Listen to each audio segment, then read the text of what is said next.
राजनीतिक मुद्दों पर बात करने के लिए हमारे साथ शिवसेना नेता संजय निरुपम जी हैं। निरुपम सर, संजय राउत कह रहे हैं कि पहलगाम में जो आतंकी हमला हुआ वहां पर हिंदुओं को धर्म पूछकर नहीं मारा गया, बल्कि ये आरएसएस और बीजेपी का दुष्प्रचार है। ये बहुत ही आपत्तिजनक बयान है। जब पहलगाम में 22 अप्रैल को आतंकवादी हमला हुआ था, तब न तो मैं वहां था, न संजय राउत थे, न सरकार का कोई आदमी था। जिन लोगों पे हमला हुआ वो थे उनके परिवार के लोग थे। और हमले के बाद जब हमारे 22 लोग मारे गए, शहीद हो गए, तब उनके परिवार के लोगों ने बयान दिया था। उन परिवार की महिलाओं ने कहा कि आतंकवादी आए और हमसे हमारा धर्म पूछा, हमने बताया धर्म, इसलिए साइड किया, हमको मारा। एक बंगाल वाले एक प्रोफेसर थे, मुझे आज भी याद है, उन्होंने अपना वीडियो रिलीज किया था कि मुझे भी आतंकवादियों ने घेरा और बोला कि तुम हिंदू है कि मुसलमान। तो जब उन्होंने बताया कि मैं मुसलमान हूं तो उन्होंने कलमा पढ़ के सुनाओ, तो उन्हें कलमा पढ़ के सुना दिया और बच गए, क्योंकि वो हिंदू थे, प्रोफेसर थे, उनको कलमा आता था, इसलिए बच गए। तो ये किसी बीजेपी का, आरएसएस का दुष्प्रचार या कोई नैरेटिव नहीं था, ये एक सच्चाई थी। लेकिन संजय राउत अभी दिमाग से पैदल हो चुके हैं। रोज वो विरोध के नाम पे कुछ भी बोलना है, इसलिए इस तरह की बातें करते हैं। जो 26 लोग मारे गए, कम से कम उनके परिवार के बारे में तो सोचो।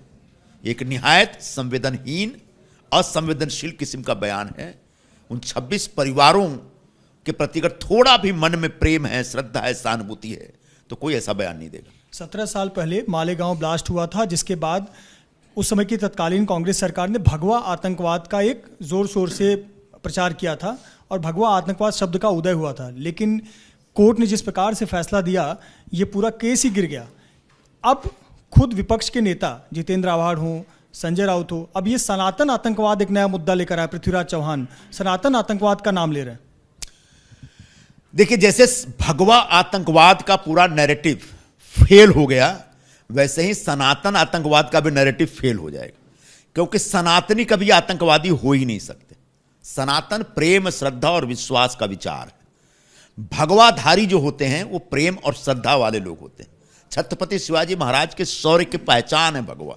ऐसे भगवा आतंकवाद का नैरेटिव कांग्रेस ने तब शुरू किया था जब वो सरकार में थी, और उस समय बीजेपी, आरएसएस और हिंदुत्ववादियों का प्रचार प्रसार न बढ़े, उनको रोका जाए, उनको बदनाम किया जाए, इसके लिए दिल्ली के स्तर पर यह प्लान हुआ। एनआईए कोर्ट का जो फैसला आया उससे स्पष्ट हो गया है कि मालेगांव बॉम्ब ब्लास्ट एक फैब्रिकेटेड केस था, जिसके तहत जो साध्वी प्रज्ञा या फिर कर्नल पुरोहित जैसे लोगों को, जैसे 17 लोगों को बहुत ही बनावटी तरीके से फंसाया गया था और उनके जरिए इस देश में हिंदू धर्म को बदनाम किया जा रहा था, सनातन धर्म को बदनाम किया जा रहा था, और पूरा जो हिंदुत्ववाद में विश्वास करते हैं उनको बदनाम करने का एक षड्यंत्र था। तो पूरी तरह से वो नैरेटिव फेल हो गया है। मुझे लगता है कि कांग्रेस पार्टी को सामने से आकर के इस देश से माफी मांगनी चाहिए। लेकिन माफी मांगने के बजाय जिस तरीके से अब उनके नेता सनातन आतंकवाद की बात करने लगे हैं, मुझे लगता है अभी भी कांग्रेस सुधरी नहीं है।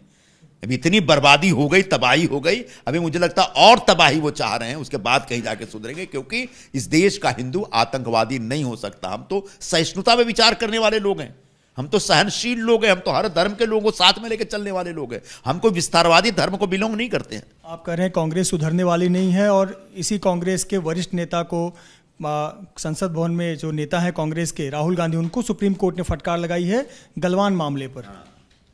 सुप्रीम कोर्ट ने राहुल गांधी को जो आज डांटा है, बड़ा दिलचस्प मामला है। राहुल गांधी गलवान में जो दोनों देशों के सैनिकों में जो झड़प हुई थी, जिसमें हमारे कुछ सैनिक शहीद हो गए थे, उसके बाद कहा था कि हमारे सेना के जवान पिट गए। हमारे सेना के जवान इतने कमजोर नहीं है कि पिट जाएंगे। लेकिन राहुल गांधी के मन में सेना के जवानों के प्रति कोई सम्मान नहीं था, इसलिए उन्होंने इस तरह की बात की। तभी उन्होंने कहा था कि भारतीय भूभाग का लगभग 2000 स्क्वायर किलोमीटर जमीन चीन ने कब्जा कर लिया अवैध तरीके से। आज सुप्रीम कोर्ट ने पलटकर उनसे सवाल पूछा है कि भारत के 2000 स्क्वायर किलोमीटर जमीन पे चीन ने कब्जा किया, इसका कोई डॉक्यूमेंट्री प्रूफ है आपके पास? और अगर नहीं है तो इस प्रकार के बयान आप नहीं दे सकते, खासकर भारत की सुरक्षा से जुड़ा विषय हो, भारतीय सेना के सम्मान से जुड़ा कोई विषय हो, या दो देशों के संबंध से जुड़ा विषय हो, या भारत के अलग अलग देशों के साथ जो सीमा विवाद है उससे जुड़ा विषय हो। इन विषयों पर किसी को कुछ नहीं बोलना चाहिए, लेकिन कम से कम लीडर अपोजिशन को तो अपने पद की प्रतिष्ठा का, प्रतिमा का, गरिमा का ख्याल रखते हुए कभी भी गैर जवाबदार तरीके की बातें नहीं करनी चाहिए।